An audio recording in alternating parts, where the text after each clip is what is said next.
The main objective of first 5 year plan of India was, Bharat की प्रथम पंचवर्षीय योजना जो है इसका मुख्य उद्देश्य क्या था? तो इसका मेन एम था कृषि का विकास। देखिए ये जो डिफरेंट डिफरेंट योजनाएं हैं इनमें एग्रीकल्चरल ग्रोथ और इसके साथ साथ इंडस्ट्रियल ग्रोथ इन सभी के बारे में है। तो जो पहली पंचवर्षीय योजना थी इसका मेन उद्देश्य क्या था? तो इसका उद्देश्य था कृषि का विकास करना, एग्रीकल्चर का डेवलपमेंट करना। समय था इसका 1951 से 56 के बीच में ये लाई गई 5 वर्षों की, और जवाहरलाल नेहरू जी के समय में ये लाई गई थी। हैरड डोमर मॉडल पर आधारित थी। ये क्वेश्चन कई बार पूछा गया है कि जो प्रथम पंचवर्षीय योजना है ये कौन से मॉडल पर बेस्ड है? तो हैरड डोमर मॉडल पर बेस्ड है ये। इसका मुख्य फोकस था कृषि का विकास करना, और इस योजना के अंत में भारत में 5 IIT भी स्थापित किए गए थे। Mixed economy in India was first introduced in which 5 year plan. Bharat में जो मिश्रित अर्थव्यवस्था आई वो किस पंचवर्षीय योजना में लागू की गई थी? तो सेकेंड पंचवर्षीय योजना जो है, द्वितीय पंचवर्षीय योजना, इसमें भारत में मिश्रित अर्थव्यवस्था को सबसे पहले लागू किया गया था। महालनोबिस मॉडल पर बेस्ड थी और इसका समय था 1956 से 61। फोकस था देश का औद्योगिक विकास करना। पहली पंचवर्षीय योजना तो जो थी उसमें एग्रीकल्चर का डेवलपमेंट करना, दूसरी पंचवर्षीय योजना जो थी इसमें इंडस्ट्रियल सेक्टर का डेवलपमेंट करना मेन एम था। योजना 4.5% की लक्ष्य वृद्धि दर से पीछे रह गई और 4.27% की विकास दर इसने हासिल की थी। कौन सी पंचवर्षीय योजना सूखे और 2 युद्धों के कारण प्रभावित हुई थी? तो थर्ड पंचवर्षीय योजना जो है ये सूखा और 2 युद्धों के कारण प्रभावित हुई थी। 2 युद्ध कौन कौन से थे? एक तो भारत पाक युद्ध जो 1965 में लड़ा गया और चीनी आक्रमण हुआ था 1962 में। इन दोनों युद्धों से प्रभावित हुई थी तीसरी पंचवर्षीय योजना, और अप्रत्याशित दुर्भाग्य के कारण पूर्ण असफलता मिली है इस पंचवर्षीय योजना में। इसकी अवधि थी 1961 से 66 के बीच की, और 100 वर्षों में सबसे भीषण सूखा पड़ा था 1965-66 में, इसलिए ये पंचवर्षीय योजना असफल रही। किस पंचवर्षीय योजना का प्राथमिक लक्ष्य भारत को एक आत्मनिर्भर और स्व उत्पादक अर्थव्यवस्था के रूप में स्थापित करना था? तो हमारी जो थर्ड पंचवर्षीय योजना है इसका प्राथमिक लक्ष्य था भारत को एक आत्मनिर्भर और स्व उत्पादक यानी self reliant and self generating economy बनाना। इसे गडगिल योजना भी कहते हैं। प्रथम पंचवर्षीय योजना की बात करें तो समय इसका 1951 से 56 था, हैरड डोमर मॉडल पर बेस्ड थी। द्वितीय पंचवर्षीय योजना का समय था 56 से 61 और महालनोबिस मॉडल पर बेस्ड थी। ये बुनियादी और भारी उद्योगों के विकास पर विशेष जोर के साथ तीव्र औद्योगिकीकरण हुआ।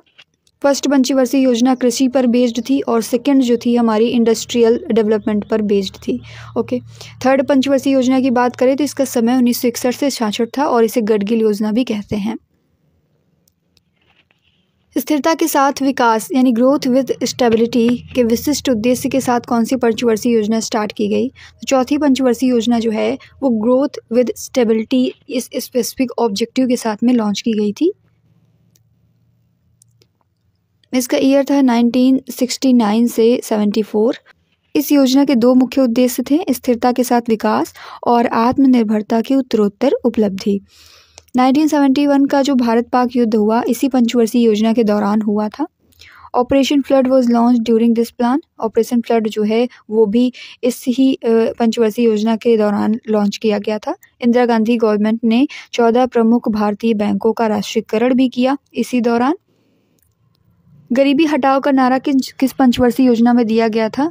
गरीबी हटाओ slogan was given in which 5 year plan. तो 5वीं पंचवर्षीय योजना जो थी इसमें गरीबी हटाओ का नारा दिया गया था। 1974 से 1979 तक ये चली। कृषि उद्योग और खानों को प्राथमिकता इसमें दी गई और इसके दौरान 20 सूत्री कार्यक्रम लॉन्च किया गया था। उद्देश्य था गरीबी हटाना और आत्मनिर्भरता प्राप्त करना। छठी पंचवर्षीय योजना की बात करें तो इसका समय 1980 से 85 तक था। लक्ष्य था गरीबी उन्मूलन और तकनीकी आत्मनिर्भरता। टेक्नोलॉजी में हम सेल्फ डिपेंडेंट हो जाएं, गरीबी का उन्मूलन कर सकें। नाबार्ड की स्थापना 1982 में की गई इसी समय में। 7वीं पंचवर्षीय योजना की बात करें तो 85 से 90 तक ये चली थी, 1985 से 1990 तक। योजना में खाद्यान्न उत्पादन और रोजगार के अवसर पैदा करने पर जोर दिया गया था। भारत को एक स्वतंत्र अर्थव्यवस्था बनाने पर महत्व दिया गया था। भारत में किस पंचवर्षीय योजना के दौरान हरित क्रांति की शुरुआत हुई थी? बहुत ही इंपॉर्टेंट क्वेश्चन है, एग्जाम्स में अक्सर पूछा जाता है ये। तो भारत में जो थर्ड पंचवर्षीय योजना थी इसके दौरान हरित क्रांति की शुरुआत हुई थी। कुछ इंपॉर्टेंट रिवोल्यूशंस को डिस्कस करते हैं, जैसे लाल क्रांति जो है किससे रिलेटेड है, तो मांस और पोल्ट्री क्षेत्र से रिलेटेड है ये। गुलाबी क्रांति प्याज उत्पादन से रिलेटेड है, फार्मास्यूटिकल्स और झींगा उत्पादन से रिलेटेड है। श्वेत क्रांति जो है दुग्ध उत्पादन में वृद्धि इसने की थी। और पीली क्रांति संबंधित है खाद्य तिलहन उत्पादन से। हरित क्रांति का संबंध खाद्यान्न उत्पादन में वृद्धि से है। स्वर्णिम क्रांति जो है ये बागवानी और शहद उत्पादन से संबंधित है। स्वर्णिम रेशा क्रांति जूट उत्पादन में वृद्धि। Next question, the period of annual plan is from, तो एनुअल प्लान का जो पीरियड था वो 1966 to 67 एंड 68 से 69 था, यानी बेसिकली 66 से लेकर के 69 तक था। नेक्स्ट क्वेश्चन, भारत में नीली क्रांति किस पंचवर्षीय योजना के तहत शुरू की गई थी? तो भारत में नीली क्रांति जो है वो 7th 5-year प्लान के तहत स्टार्ट की गई थी। 7वीं पंचवर्षीय योजना, जिसका टाइम पीरियड की बात करें तो 1985 से 1990 के दौरान ये चली। भारत की जो केंद्र सरकार है उसके द्वारा मछली किसान विकास एजेंसी के प्रायोजन के दौरान ये स्टार्ट की गई थी। इंपॉर्टेंट फैक्ट्स को डिस्कस करते हैं। 7th 5-year प्लान की बात करें तो इसका टाइम ड्यूरेशन 1985 to 1990 था। आत्मनिर्भर अर्थव्यवस्था की स्थापना का लक्ष्य इसमें रखा गया। 8th 5-year प्लान जो था इसका टाइम ड्यूरेशन 1992 से 1997 था। मानव संसाधन के विकास पर बेस्ड इसका एम था।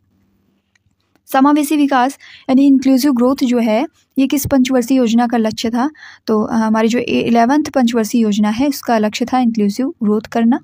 इंपॉर्टेंट फैक्ट्स को डिस्कस करते हैं। 11th पंचवर्षीय योजना जो है 11th 5-year प्लान, इसका ड्यूरेशन था 2007 से 2012 तक और इसका एम था तेज़ और अधिक समावेशी विकास एस्टैब्लिशमेंट इन, और इसी के साथ साथ UIDAI का एस्टैब्लिशमेंट भी इसी ड्यूरेशन में हुआ। 12वीं पंचवर्षीय योजना जो थी इसकी अवधि थी 2012 से 2017 तक और मुख्य विषय था तेज और अधिक समावेशी और सतत विकास। GST लॉन्च हुआ इसी ड्यूरेशन में। खादी और ग्रामोद्योग आयोग की स्थापना किस पंचवर्षीय योजना में की गई थी? तो खादी और ग्रामोद्योग आयोग जो है इसकी स्थापना 2nd 5-year प्लान में की गई थी। सार्वजनिक क्षेत्र की तुलना में पहली बार निजी क्षेत्र को प्राथमिकता कब दी गई? तो ये दी गई थी 7th 5-year प्लान में। अवधि थी इसकी 1985 से 90। अंडर PM राजीव गांधी ये योजना चली और इसका एम था जो टेक्नोलॉजी है उसको उन्नत करके डिफरेंट इंडस्ट्रियल एरियाज में प्रोडक्टिविटी का जो लेवल है उसको बढ़ाना, खाद्यान्न में वृद्धि करना। 6th 5-year प्लान को डिस्कस करते हैं। इसका ड्यूरेशन था 1980 से 1985। गरीबी उन्मूलन करना और टेक्नोलॉजी के क्षेत्र में सेल्फ डिपेंडेंट बनना इस योजना का मेन फोकस था। नाबार्ड की स्थापना हुई थी 1982 में इसी 5-year प्लान के ड्यूरेशन में। भारत की पंचवर्षीय योजनाओं को अंतिम स्वीकृति किसके द्वारा दी जाती है? तो अंतिम स्वीकृति इसको मिलती है नेशनल डेवलपमेंट काउंसिल के द्वारा, NDC के द्वारा। नेशनल डेवलपमेंट काउंसिल की बात करें तो इसकी स्टैब्लिशमेंट हुई थी 1952 में और ये गैर वैधानिक या अतिरिक्त संवैधानिक निकाय है। इसका फंक्शन है देश की पंचवर्षीय योजनाओं के अनुमोदन से संबंधित मामलों पर निर्णय लेने वाली सर्वोच्च संस्था है ये। प्रधानमंत्री NDC के पदेन अध्यक्ष होते हैं। योजना आयोग की बात करें तो भारत सरकार की एक संस्था थी जो कि अन्य कार्यों के अलावा भारत की पंचवर्षीय योजनाएं तैयार करती थी। गठन इसका हुआ था 15 मार्च 1950 में और ये डिसॉल्व की गई 13 अगस्त 2014 में। अब इसमें इसकी जगह ले लिया है नीति आयोग ने। नेक्स्ट क्वेश्चन, 20 पॉइंट प्रोग्राम यानी TPP जो है ये कब लॉन्च किया गया था? तो 1975 में लॉन्च किया गया था, ध्यान में रखेंगे। 20 सूत्री कार्यक्रम जो है जिसे TPP कहते हैं, 20 पॉइंट प्रोग्राम, ये भारत सरकार के द्वारा 1975 में स्टार्ट किया गया। इसको पहली बार 1982 में और फिर 1986 में रिवाइज्ड किया गया था। रोलिंग प्लान को डिस्कस करें, 1978 से 80 तक चला। रोलिंग योजना जो है ये रिसेंटली SSC GD 2025 में भी पूछी गई है। यह अस्थिरता का दौर था। जनता पार्टी की सरकार ने 5वीं पंचवर्षीय योजना को अस्वीकार कर दिया था और एक नई 6ठी पंचवर्षीय योजना पेश की। 1980 में जब इंदिरा गांधी दोबारा चुनी गई उस पर भारतीय राष्ट्रीय कांग्रेस ने इसे अस्वीकार कर दिया। रोलिंग योजना वो योजना है जिसमें योजना की प्रभावशीलता का वार्षिक मूल्यांकन किया जाता है और इस मूल्यांकन के आधार पर अगले वर्ष एक नई योजना बनाई जाती है। तो रोलिंग प्लान से रिलेटेड क्वेश्चन SSC GD में रिसेंटली पूछा गया है इसी month. The economic reforms are initiated by Narasimha Rao government in, आर्थिक सुधारों की शुरुआत नरसिम्हा राव सरकार के द्वारा कब की गई थी? तो ये 8th 5-year प्लान में की गई थी। The employment generating programs like Jawahar Rozgar Yojana वो जो स्टार्टेड इन, जवाहर रोजगार योजना जैसे जो रोजगार पैदा करने वाले कार्यक्रम हैं वो कब स्टार्ट किए गए थे? तो ये 7th 5-year प्लान में स्टार्ट किए गए थे। भारतीय स्वतंत्रता के 50वें वर्ष में शुरू की गई योजना कौन सी थी? तो ये 9th 5 ईयर प्लान थी, जो कि भारतीय स्वतंत्रता के 50वें वर्ष में स्टार्ट की गई। 5 ईयर प्लान्स के टाइम पीरियड को अगर डिस्कस करें तो फर्स्ट 5 ईयर प्लान का टाइम पीरियड था 1951 से 56, सेकंड का था 56 से 61, थर्ड 5 ईयर प्लान का ड्यूरेशन था 61 टू 66, फोर्थ 5 ईयर प्लान का ड्यूरेशन था 69 से 74, फिफ्थ 5 ईयर प्लान जो था इसका ड्यूरेशन था 74 से 78, सिक्स 5 ईयर प्लान जो है ये 80 से 85 तक चला, सेवन्थ 5 ईयर प्लान 85 से 90 तक रहा, 8 5 ईयर प्लान जो है ये 92 से 97 तक था, 9th 5 ईयर प्लान जो है वो 1997 से 2002 तक था, 10th 5 ईयर प्लान जो है वो 2002 से 2007 तक था, 11th 5 ईयर प्लान जो है वो 2007 से 2012 तक चला, और लास्ट 5 ईयर प्लान जो कि 12th 5 ईयर प्लान था ये 2012 से 2017 तक चला। मानव विकास सभी विकासात्मक प्रयासों का मूल है, इसको किसने मान्यता दी थी? तो इसको मान्यता 8 5 ईयर प्लान ने दी थी।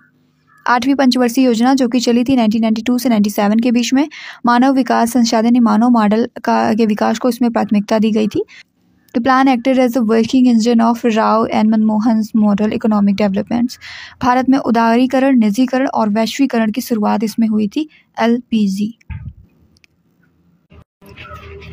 8वीं पंचवर्षीय योजना के दौरान नई आर्थिक नीति भी पेश की गई। Next question, the main M of the 11th 5 year plan was. 11वीं पंचवर्षीय योजना जो थी इसका मेन उद्देश्य था सभी क्षेत्रों में समावेशी विकास करना। LPG model of development was introduce in India in the year. LPG model जो है ये इंट्रोड्यूस किया गया था 1991 में। सुधारों के LPG मॉडल में उदारीकरण शामिल था, निजीकरण और वैश्वीकरण। इसके परिणाम स्वरूप कई आर्थिक सुधार हुए जिससे टैरिफ कम हो गए और नीतियाँ कम बाधापूर्ण हुई। Economic planning is an. Economic planning जो है ये कंकरेंट लिस्ट में आता है, यूनियन में नहीं है, स्टेट में भी नहीं है, ये कंकरेंट लिस्ट में यानी समवर्ती सूची में शामिल है। पहली पंचवर्षीय योजना को डिस्कस करें तो 1951 से 56 के बीच में रही, कृषि पर बेस्ड थी, हैरेड-डोमल मॉडल पर आधारित थी ये। दूसरी पंचवर्षीय योजना जो है ये 1956 से 61 तक चली, इंडस्ट्रियल सेक्टर का डेवलपमेंट इसका मेन एम था, महालनोबिस मॉडल पर आधारित थी। तीसरी पंचवर्षीय योजना जो है 61 से 66 तक चली, गडगिल योजना भी इसको कहते हैं, पंचायत चुनाव इसी में आयोजित हुए थे। चौथी पंचवर्षीय योजना जो है 69 से 74 के बीच में आयोजित हुई और स्थिरता के साथ विकास और आत्मनिर्भरता की प्रगतिशील उपलब्धि इसके दो मुख्य उद्देश्य थे। पांचवी पंचवर्षीय योजना 1974 से 78 के बीच में हुई, गरीबी हटाओ, रोजगार, न्याय और कृषि उत्पादन और रक्षा पर केंद्रित थी ये। छठी पंचवर्षीय योजना जो है 1980 से 85 के बीच में आई, आर्थिक उदारीकरण पर ध्यान केंद्रित किया गया। 7th 5 ईयर प्लान को डिस्कस करें तो 1985 से 1990 के बीच में चली, आत्मनिर्भर अर्थव्यवस्था की स्थापना का लक्ष्य इसमें रखा गया, यानी जो इंडिया की इकोनॉमी होगी वो सेल्फ डिपेंडेंट रहेगी, इसका लक्ष्य इसमें रखा गया था। 8वीं पंचवर्षीय योजना जो है 1992 से 97 तक चली, मुख्य फोकस था मानव संसाधन के विकास पर। 9th 5 ईयर प्लान जो आया वो 1997 से 2002 तक चला, सामाजिक न्याय और समानता के साथ विकास इसका मुख्य लक्ष्य था। 10वीं पंचवर्षीय योजना को डिस्कस करें तो 2002 से 2007 के बीच में रही। 10 वर्षों में, अगले आने वाले 10 वर्षों में भारत की जो पर कैपिटा इनकम है, प्रति व्यक्ति आय है, उसको दोगुनी करने का लक्ष्य रखा गया था। 11वीं पंचवर्षीय योजना 2007 से 2012 के बीच में आई, इसका मुख्य विषय था तेज और अधिक समावेशी विकास। 12वीं एंड लास्ट पंचवर्षीय योजना जो है 2012 से 2017 के बीच में आई, इसका मुख्य विषय था तेज, अधिक समावेशी और सतत विकास। From which country the concept of 5 year plan was borrowed. पंचवर्षीय योजना की अवधारणा जो है वो कौन से देश से ली गई? तो ये लिया गया है रसिया से। दोस्तों, एक क्वेश्चन आप सभी लोगों के लिए है, इसका कौन सा आंसर सही होगा कमेंट बॉक्स में ज़रूर बताएं।